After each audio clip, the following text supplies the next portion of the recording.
1,000 years ago, the North Atlantic was a graveyard.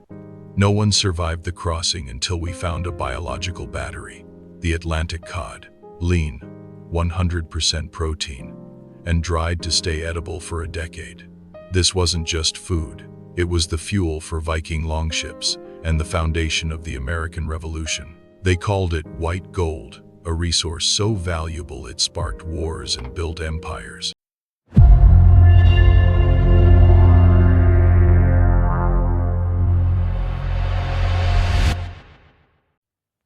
Part 1. The Biological Battery of the North Atlantic. Imagine the North Atlantic 1,000 years ago. To the people of that era, it was not a highway or a frontier. It was a graveyard. It was a vast, gray void of freezing fog and crushing waves that claimed almost every soul brave enough or desperate enough to enter it. But when we look at the legendary voyages of the Vikings, we often skip over the most practical question of all. How did they stay alive? How do you sustain a crew of 50 men for months on a wooden boat with no refrigeration, no canned goods, and no way to grow food? The true obstacle to human expansion wasn't just the wind or the waves. It was the simple, brutal chemistry of hunger. To conquer the ocean, humanity didn't just need a better sail, it needed a biological miracle. Enter Gadus morhua, the Atlantic Cod. Today, we might dismiss it as a bland staple of a frozen dinner. But a millennium ago, this fish was the hidden engine of history. It possessed a unique cheat code written into its DNA, one that would allow humanity to finally break the tether of the shoreline. What made this specific fish so different from the rest? Consider the salmon or the mackerel. They are rich, fatty, and delicious. Yet for a medieval explorer, they were useless. Fat is the enemy of preservation. It turns rancid, putrefying into a toxic sludge within days of being caught. But the cod is a biological minimalist. It stores almost zero fat in its flesh, packing every drop of its oil exclusively into its liver. This quirk of biology changed everything. If a sailor hung a cod in the dry, freezing Arctic air, the water would simply evaporate before the fish could rot. The result was stockfish, a concentrated slab of 80% pure protein that was light as a feather and remarkably remained edible for up to 10 years. Think about the strategic advantage this provided. While other civilizations were limited by the short shelf life of grain or salted meat, the Vikings possessed the medieval equivalent of a high-density energy bar. This leads us to a fascinating realization. The Viking expansion wasn't just a series of random raids. If you trace their path from Norway to Iceland, then Greenland, and eventually to the shores of North America, you are looking at the Cod Bridge. These mariners were effectively following the massive, swirling schools of cod that thrived in the shallow banks of the North Atlantic. History remembers Leif Erikson as the hero who reached the New World 5 centuries before Columbus. But we must ask, could he have done it without the cod? The calories provided by that dried, salty plywood of a fish were the silent fuel that allowed his men to row through hurricanes and survive the long, dark winters of Vinland. Yet, as the Viking Age faded, the power of the cod did not vanish. It simply moved south, into the hands of a mysterious group of mariners, the Basques. By the Middle Ages, the Basques began to dominate European markets with a revolutionary upgrade: salt cod. By combining the lean cod with salt, they created a product that was even more durable and, once rehydrated, far more palatable than the air-dried Viking version. The timing of this innovation was no accident. The medieval Catholic Church had established a calendar filled with lean days, nearly half the year during which meat was strictly forbidden. Cod, conveniently classified as not meat, became the ultimate legal loophole for a continent of hungry believers. The Basques became immensely wealthy,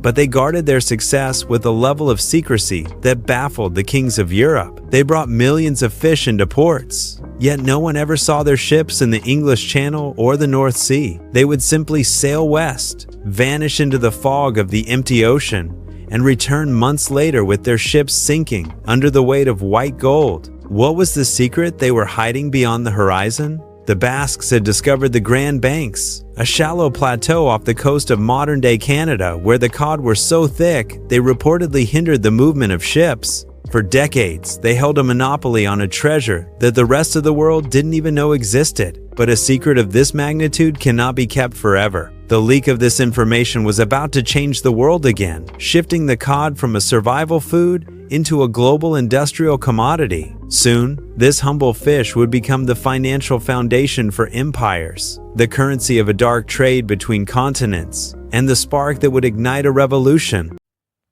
What happens to a global monopoly when its secret geographic foundation is suddenly exposed? By the late 15th century, the silence that had protected the Basque fishing grounds finally reached its end. In 1497, the Venetian navigator John Cabot, sailing under the English flag, returned from the coast of North America with a report that shifted the economic focus of Europe. He described an ocean so densely populated with cod that his crew simply lowered weighted baskets and hauled them up overflowing. This discovery effectively transformed the Grand Banks from a hidden treasure into the first major industrial commons of the Atlantic world. This leads us to a crucial question of economic history. Why did a fish caught in the subarctic waters of the North Atlantic become the essential infrastructure for the tropical sugar plantations of the Caribbean? The answer is found not in culinary preference, but in the grim, mathematical efficiency of the plantation system. By the 17th century, sugar had become the most profitable commodity in the Atlantic, and plantation owners sought to maximize every square inch of fertile land for its cultivation. Growing food for the enslaved workforce on site was seen as an opportunity cost. Consequently, they required a protein source that was high in calories, easy to transport, and capable of withstanding tropical humidity without spoiling. Consider the sorting process that occurred in the ports of New England and Newfoundland.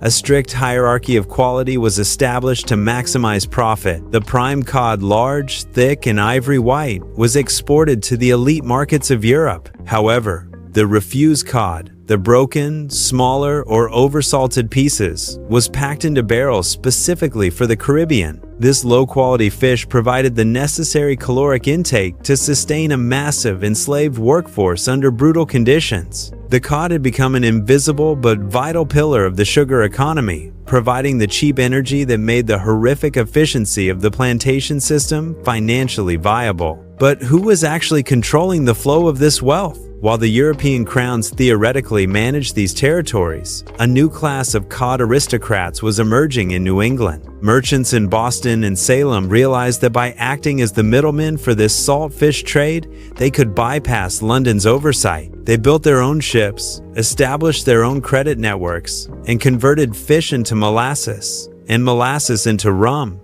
creating a self-sustaining economic sphere. By the mid-1700s, this economic independence had reached a point of inevitable friction with the British Empire. How does a central government maintain control over a colony that has already achieved financial sovereignty? The British response arrived in 1775 with the New England Restraining Act. This legislation was a strategic strike, banning New Englanders from fishing on the Grand Banks and restricting their trade to the British West Indies. For the people of Massachusetts, this was not merely a tax dispute.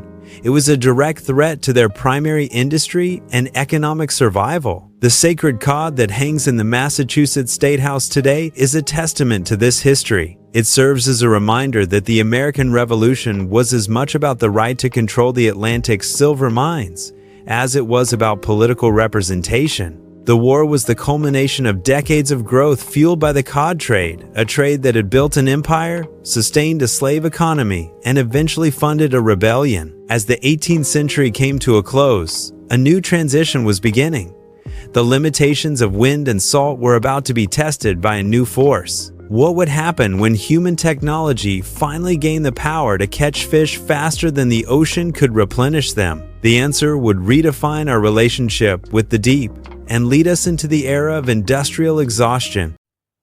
For nearly 1,000 years, the relationship between humanity and the cod was governed by a simple, physical limitation: the power of the wind and the endurance of human muscle. While empires rose and fell on the back of the fish trade, the methods of catching them remain remarkably stagnant. How does an industry built on ancient traditions adapt when it suddenly meets the unrestrained power of the Industrial Revolution? By the mid-19th century, the transition from sail to steam began to fundamentally rewire the global economy. The introduction of the steam trawler in the 1880s was not merely a technological upgrade.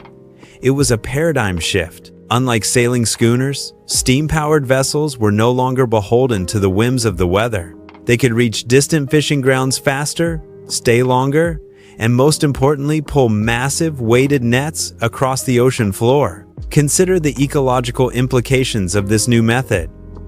For centuries, cod were caught using long-lining individual hooks that targeted specific fish. The trawler, however, was a vacuum. Its heavy nets scraped the seabed, destroying the very habitats where cod spawned. Yet, at the time, this was seen not as destruction, but as peak efficiency. This technological leap coincided with a revolution on land, the expansion of the railway network. Before the steam engine, the only way to move cod into the interior of a continent was to heavily salt and dry it. Fresh fish was a luxury reserved for the coast. But what happens to a commodity when its primary barrier, perishability, is removed by infrastructure? With the advent of the fish train in countries like Great Britain, fresh Atlantic cod could be caught in the morning and served in a London frying pan by the evening. This created a massive urban demand for fresh fish, leading to the birth of a cultural icon, the fish and chip shop. By 1910, there were over 25,000 such shops in Britain alone, all fueled by the relentless output of the North Sea trawlers. However, this explosion in consumption was built on a dangerous intellectual foundation. In 1883, the renowned scientist Thomas Huxley made a famous declaration at the International Fisheries Exhibition in London. He stated that the great sea fisheries were inexhaustible, arguing that the sheer reproductive power of the cod would always outpace human extraction. I believe, then, that the cod fishery, and probably all the great sea fisheries, are inexhaustible. That is to say, that nothing we do seriously affects the number of the fish. Thomas Huxley, 1883. This belief in inexhaustibility provided the political and moral cover for an unregulated industrial gold rush. As European and North American fleets grew in size and power, they began to push further into the Atlantic, encroaching on the territorial waters of other nations. What occurs when the infinite resources of the sea meet the rigid boundaries of national sovereignty? The first tremors of what would later become the Cod Wars began to surface. Iceland, a nation whose entire economy was tethered to the fish, watched with growing alarm as massive British trawlers scraped their coastal waters clean. The tension was no longer just about trade. It was about the survival of a national resource. As the 20th century dawned, the world was catching more fish than at any point in human history. The industry was booming, the profits were staggering, and the technology was advancing. But beneath the waves, the data was starting to tell a different story. The average size of the fish was shrinking. The time required to fill a net was increasing. The stage was set for a confrontation, not between empires, but between human technology and biological limits. The world had built a machine capable of catching every fish in the sea, and it was about to find out exactly what happens when that machine finally succeeds. As the mid-20th century progressed, the world discovered that the infinite ocean had very real, very rigid boundaries. For centuries, the rule of the sea was simple. Anyone could fish anywhere, as long as they were 3 miles away from the coast, the distance a cannonball could fly. But as industrial trawlers began to vacuum up the seafloor, a tiny island nation in the North Atlantic decided that cannonball logic was no longer enough to save their future. This was Iceland, a country where cod wasn't just an export. It was 90% of their economy. To Iceland, those fish were their blood, and the British trawlers were the leeches. What happens when a small, defenseless island challenges the might of the British Royal Navy over a fish? The result was the Cod Wars, a series of 3 escalating confrontations between 1,000 1,958 and 1,976. Iceland did something radical.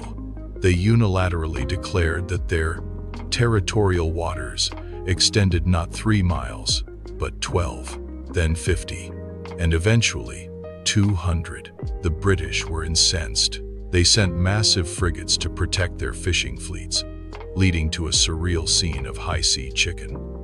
Icelandic patrol boats, dwarfed by British warships, maneuvering to cut the expensive nets of the trawlers with secret, hand-forged hooks. Consider the geopolitical stakes of this fish war.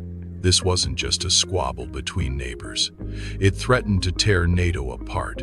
Iceland made a chillingly calculated move. They threatened to close the Keflavik Air Base, the crucial mid-Atlantic radar station that monitored Soviet submarines, unless the British backed off. The United States, terrified of losing a strategic Cold War outpost, had to choose between its most loyal ally, the UK, and a tiny island nation fighting for its dinner. Why did the British, the masters of the sea, eventually lose? They lost because Iceland understood a new reality of the modern world, that economic survival is a stronger motivator than imperial tradition. In the end, the international community folded. Iceland's bold gamble led to the birth of the 200-mile exclusive economic zone, EEZ, a concept that is now the backbone of modern maritime law. Every nation on Earth today owns the resources 200 miles off its coast because a group of Icelandic fishermen refused to let their cod be taken. But as the celebrations began in Reykjavik, a dark irony was unfolding. Iceland had won the right to manage its own fish, but they were managing a ghost. The intense political struggle had masked a biological disaster. While the humans were busy fighting over who owned the fish themselves were quietly disappearing. The victory of the Cod Wars was about to meet the crushing reality of the Great Collapse. By the 1980s, the battle for the North Atlantic seemed over. Iceland had won its 200-mile zone, and nations around the world followed suit, claiming their own exclusive economic zones. It was supposed to be a new era of responsible management, but instead of a victory for conservation, it became a race for extraction. What happens when the data we use to measure success is actually a map to disaster? The technology had become too efficient. Factory trawlers now use satellite navigation and advanced sonar to find schools of fish with surgical precision. But as the cod population began to dwindle, something strange happened, something that would deceive both fishermen and scientists for a decade. Consider the phenomenon of hyper-aggregation. As the total number of cod dropped, the remaining fish didn't spread out. They huddled together in a few remaining hotspots. To a fisherman's sonar, it looked like the sea was still overflowing with life.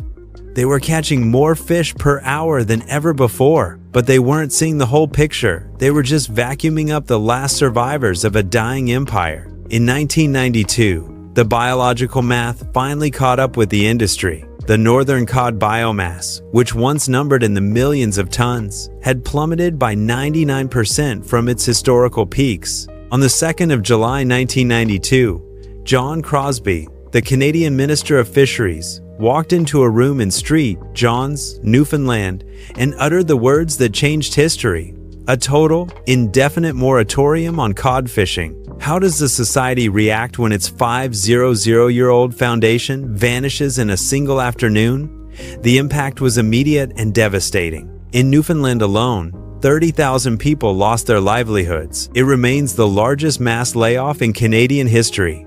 Harbors that had hummed with the sound of gutting knives and diesel engines for 5 centuries suddenly fell silent. The sacred cod was gone, and the Grand Banks, once the silver mine of the Atlantic, were now a graveyard. But the most sobering lesson was yet to come. Scientists assumed that if we simply stopped fishing, the cod would bounce back. They expected a recovery within 5 to 10 years.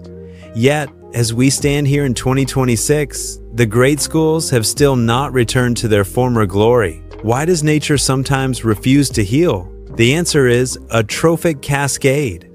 When the top predator, the cod, was removed, the entire ecosystem reshuffled. Smaller fish like capelin and shrimp, which cod used to eat, exploded in number. These smaller species then began to eat the cod larva, effectively locking the ecosystem in a state where the cod could no longer regain its footing. Today, the story of the cod serves as the ultimate case study for the tragedy of the commons. It teaches us that infinite is a dangerous word in economics, and that technology without ecological humility is a self-destruct button. The cod built the modern world.